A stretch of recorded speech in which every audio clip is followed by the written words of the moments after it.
pretty significant to us, this cable theft issue, and we really want to curtail it. And as the mayor said, when you think about cable theft, sometimes you think, well, you know, it'll just affect me at home, and maybe I'll be out today and back in service tomorrow. But you need to think broader about that and think about the potential impact on public safety, perhaps fire, police, the hospital. All these things are impacted by what these folks are doing in the community. And it has a pretty, was that an AT&T phone? if it was, then that's okay. We don't have a problem.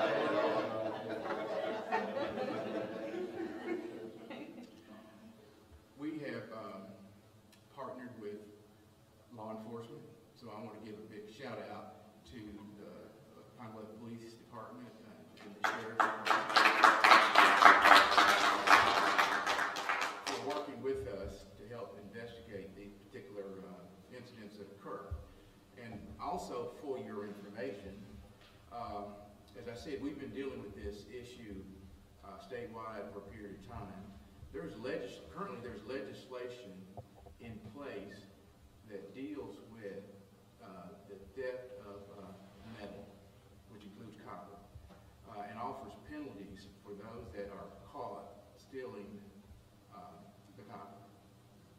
And then in the legislative session in 2021, Act 712 passed, and that legislation deals with offensive committed against critical infrastructure. So they have tagged certain infrastructures around the state as critical.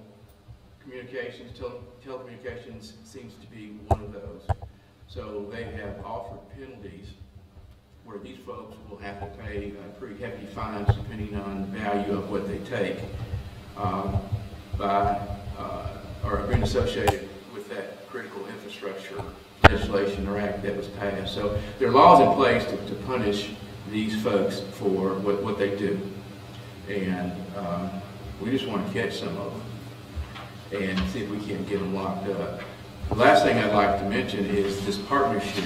We came to see the mayor a couple of weeks ago, me and D'Angelo and a team from AT&T, to talk about the seriousness of this issue. The mayor didn't let any dust settle. Before the meeting was over, the wheels were already turning. She wanted to see a community task force put together, so to speak. There's one.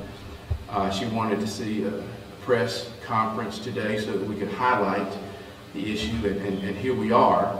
So Mayor, thank you for being so responsive to this issue that is so detrimental to our network. We're a partner. We want to be a loud partner, and we want to help you as much as we can. So that brings me to one thing that we are doing, that the money comes out of D'Angelo's budget, but we are offering a reward of $5,000 to information that leads to an arrest and conviction. So there's a $5,000 reward that's out there. If anybody knows anything, then they ought to contact the Pine Bluff Police or the Sheriff's Office to let them know. And if it leads to an arrest and a conviction, then there's a $5,000 reward. So I'm glad that I'm standing here today kind of highlighting this issue that's so significant and so important to AT&T. It's all about providing you all with quality customer service, and that's what we intend to do. And we can't always do that because of these type issues. An example, you know, we got a customer mad at us right now because their service was out. They thought AT&T wasn't responsive, and Dee tells me that we responded immediately, and before we could make the repair completely, the copper thieves had impacted our network again. So when there are customer issues, we're going to get on it because you are our valued customers. Thank you.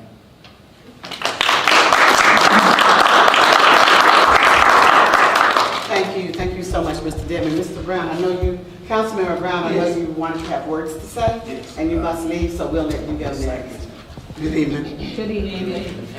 Yes, I'm definitely on board with the copper theft, because if we allow this to happen in our city, it could paralyze a complete all over the area in our city. And we're doing all we can, and I'm certainly on that train to block that. On the first meeting that we had, we discussed some ways to block it or to prevent it from happening. We decided that it's not going to stop it completely. What we want to do is slow it down. And thanks to the gentleman just spoke, that there's a $5,000 reward for the turning in of the person and the conviction, and that will be certainly good for us. But what I had suggested is that we make up some signs that say this near red lights or near stop signs somewhere in a part of the city where you can see it while you're just sitting waiting on the red light or stop sign, and that will probably help a lot.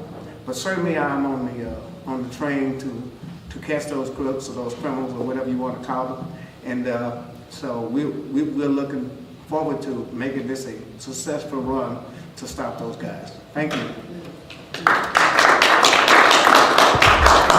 Thank you, Councilmember Brown. Was Councilmember Lockett here? Did you make it in yet? I think that's it for our council members who are, oh, I'm sorry. Councilmembers Frazier are out. Councilman Frazier, did you want to have words? Yes. Yeah, It's okay. She's just used to me being in her office working. That's right. This is very serious to me as a citizen, not just as a city council person, as a student. It's very serious to me because can you imagine being a citizen trying to pay your bills and your internet goes out and the company probably thinking you don't want to pay your bills? Can you imagine being a student working on your paper and your internet goes out and you can't even finish your project that you're working on? It's just basic needs. We need our internet. We need our services. And everything that happens when it comes to the stealing of the copper, it is affecting all of us, from just the basic citizens to the business owners who are doing business here. We are in a technological era. And right now, and I'm even on a White House conference call dealing with AI and some of the things that's going on with that in regards to dealing with our technology that's causing issues. So we have to make sure that we stay ahead of all of these problems that's going on and that we do the very best that we can to make sure that we apprehend those who are hindering us from conducting the business that we need to do in our city. And so I'm asking everyone to be on alert, because they did tell us that we need to pay attention to the smoke that we see, the black smoke, clouds of smoke that we see. So that means that they're burning the outer casing. We need to pay attention to the trucks that's out there, because they're smart. It's not just some drug dealers trying to steal some copper. They're smart. They have the gear, they have the trucks. We have to make sure that if we don't think that they are the authentic AT&T representatives, that we do our job and turn it in. Don't feel guilty about it, about calling in. Call in, because you just might be saving us some money and saving us some time and saving us from having to be in the dark when it comes to technology. So thank you. Thank you. Thank you so much, Councilmember Frazier. We had one of our areas that was hit hardest, I told you, that was Grotterfield Road. But I think some major repairs have taken place out there. So let's see what they've experienced in the past and what's happening now from Doug Hale from the airport.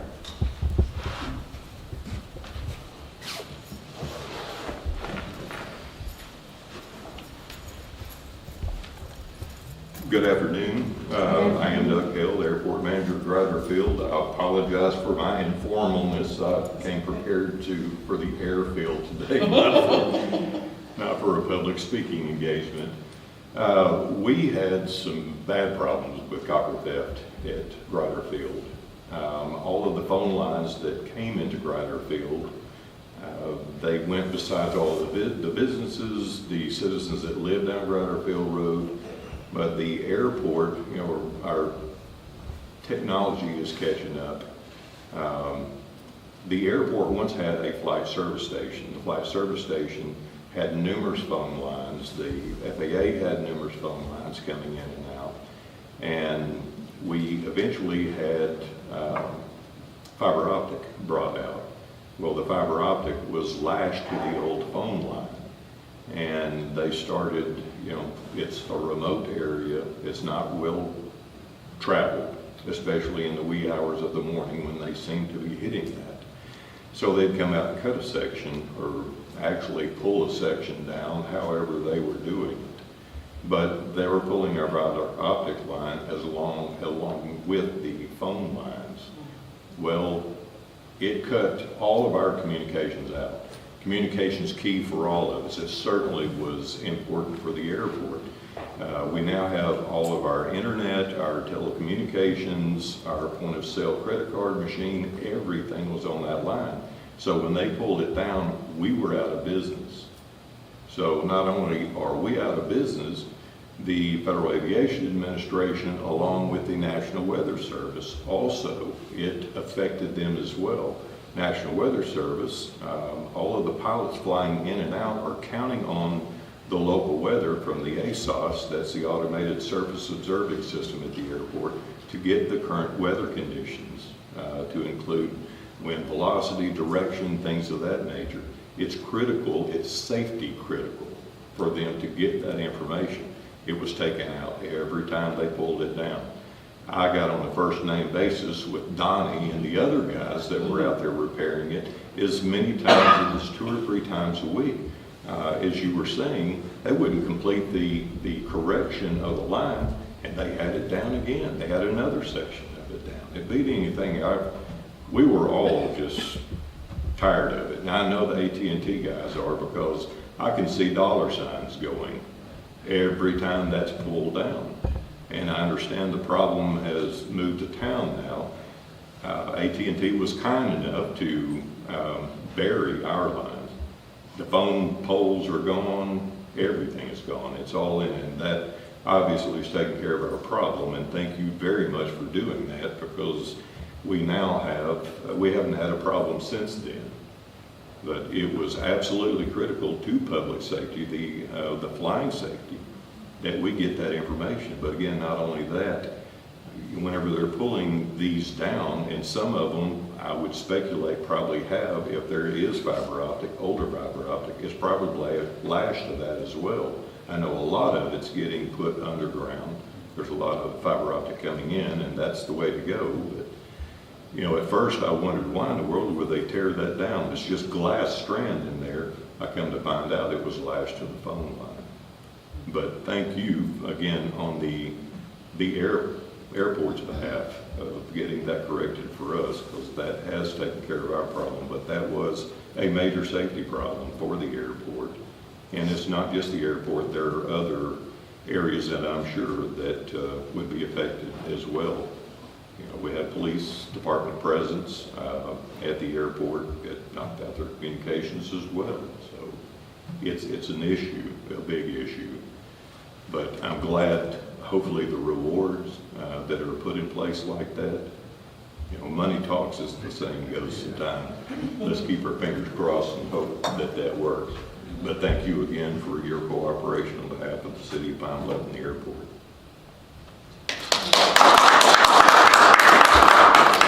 Thank you so much, Mr. Hale. You know, just as Ronnie Devin said when he came up, we're thankful to see that some arrests were made here recently. And that was work from not just the Pine Bluff Police Department, but we have representatives from the Jefferson County Sheriff's Department here with us also. So it's a concerted effort of all law enforcement helping us to resolve the issues. So at this time, we've heard from some citizens. Actually, I talked to one, I had words with one this morning, who was talking about some of the differences in what's going on in Pine Bluff and maybe other neighboring communities.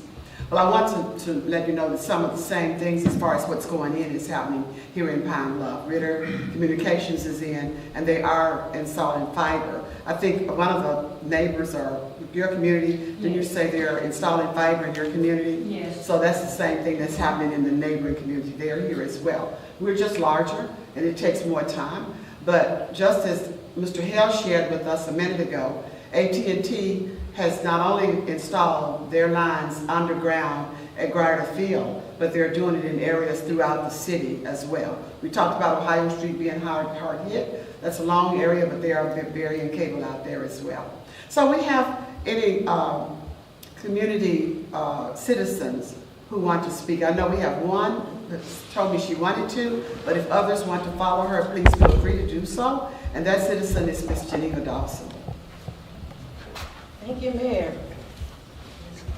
Yes, ma'am, you know it. Thanks so much.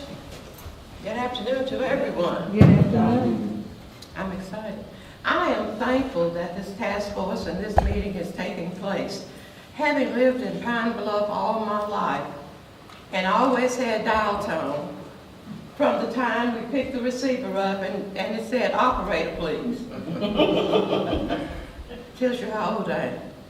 But when I moved, and I moved several places in Pine Bluff, when I moved on Ohio Street 2 years ago, and I called repair because I had no line, you probably see that on your phones, that means you're dead, no dial tone, and I called repair, there was no time frame given, and several days passed, and still no dial tone. Well, I'm not used to that. I'm not used to that for several reasons. As I said, living in Pine Bluff all my life. And repair for AT&T is always on spot.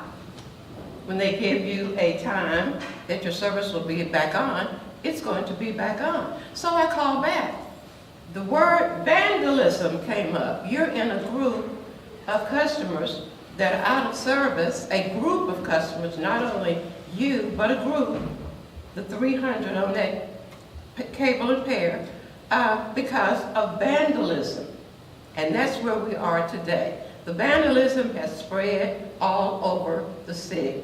And where I live on Ohio Street, it has kept me from having dial tone. That means that I cannot use my computer. I cannot have access to my heart monitor because I have a defibrillator. And so it's causing lots of problems. And I even called the city police because I'm thinking it happens every month. Over 2 years, I have been out of service, getting out of service adjustments because my service was dead. And so something has got to be done. I reported to the police. They're still in the wire 2 a.m. in the morning. Why can't we get surveillance out there? Why can't we get cameras? So it has brought us to today that there is work being done to curtail this problem. But it has been really, really a sad situation, not having your telephone service. Living alone, thank God I have, the cell phone, but on Ohio Street, I'm told that there are lots of customers, elderly customers, who don't have cell phones. So they're left in the home through the night with no service. So let's get busy and let's get this stopped. And I want to be on that committee. Thank you. Thank you, Mrs. Dawson. Rhonda, if you're keeping a record for me, add Ms. Dawson to that task force. And if there's anyone else who's willing to serve on this task force, don't hesitate. Rhonda has a list going over there. Make sure you sign up. At this time, we're going to, Police Chief Richardson, did you have comments? Okay, at this time, we're going to open up our floor for questions and answers or any other speakers who would like to. Madam Chairman? Yes, ma'am, I'd like to say something. Now, we have Councilman Lockett in the room. If you'd like to speak, you may do so. You can follow. Yes, ma'am. Thank you, Mayor. And I just want to say a couple of things that I have been experiencing this problem for over a year with Ms. Geneva over there. And I just want to give thanks to Ian Russell from THB 11. They've been out a number of times, and we've talked quite a few times about the issues that we face. And I came up with some ideas. I'm always looking for ways to solve things. And so I just believe if someone on the council would establish an ordinance that would have vendor license and seller's license, seller's permit, and that they would be required and that they would be updated yearly. A seller's permit of copper and metal. A picture ID would be gotten of this person who wanted to permit, his current address, 2 utility receipts, last 4 of his social security, and a date of birth. And that would go in his application to have a seller's permit. A vendor's license to receive copper or metal that's been melted down. The business, the receiver must obtain a license to receive copper metal in Pine Bluff. The license shall have the business name, current address, and a vendor's number. Licensed vendors shall only receive copper from those with seller permits. It shall be against the law for a vendor to receive copper from anyone without a seller's permit. Records of the seller's permit shall be captured at the time of the purchase by the vendor. Records of copper metal transaction shall be made available by the vendor upon request by city and county police. The cost of the permit will be the cost to put it together. Whatever it costs to make that permit to give to that seller or that vendor, that wouldn't cost anything except the cost that it would cost the city to make that. Or the city could just provide them as a service. But I believe that something has to be done, something needs to be put in place. And so these are the kinds of things that I see that ought to happen to make it impossible for a seller to sell to the vendor. If he does that, then that vendor will be liable. And a vendor could not just receive copper without having that name, that picture, and that ID of the person who brought the copper in. So I'm very excited that something is moving forward, because I get disgusted sometimes when I'm trying to, I've done my sermon and I'm trying to get it all together for that Sunday morning and get ready to type and print. And guess what? No internet.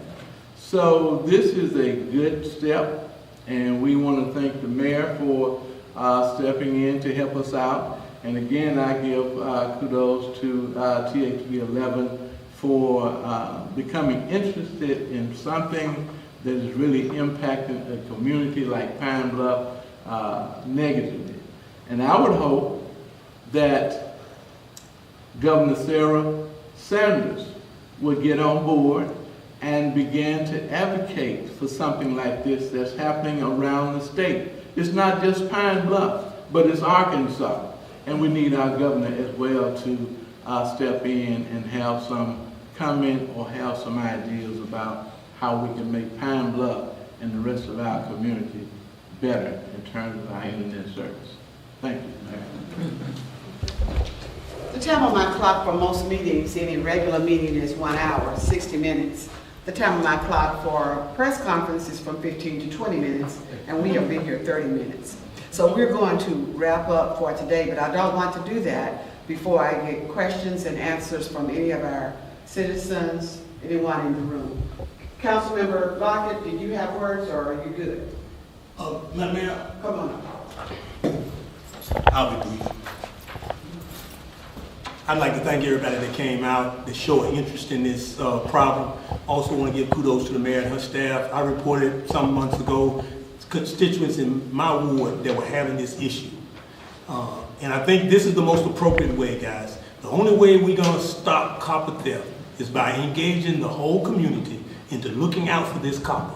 And this, like many other problems that plague Pine Bluff, it will not be solved until everybody on the ground is engaged in trying to make things better. Thank you.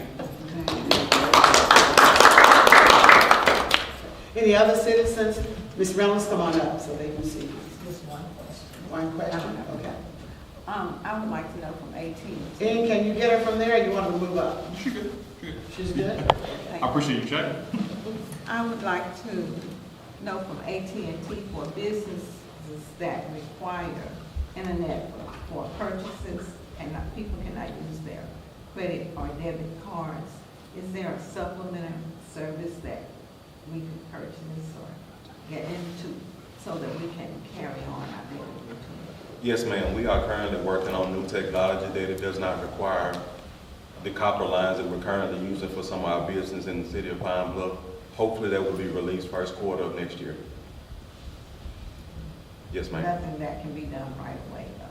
No, ma'am, because technology is still evolving with it. It's not a finished product at this time.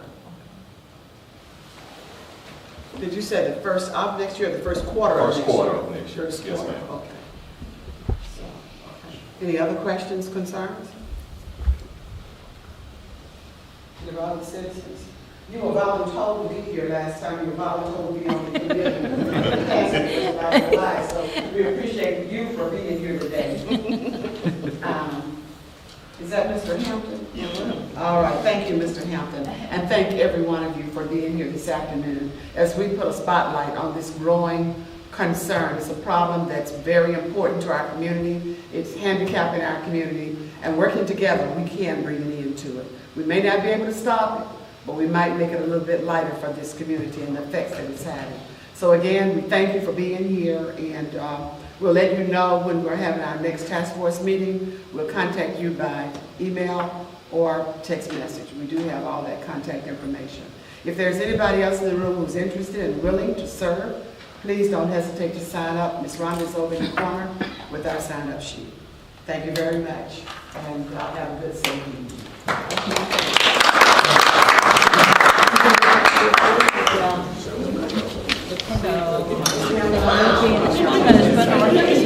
She volunteered you to come.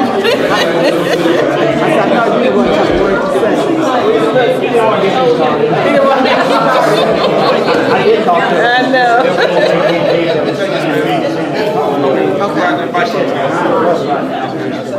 It kept dropping. Wow. I brought my own. That was smart. I was thinking about there'll be a Zoom next time I'll be prepared. I will bring a second camera. Or they may take a chance of you. Whether no questions. Talk to them. They kept dropping. You talk to them.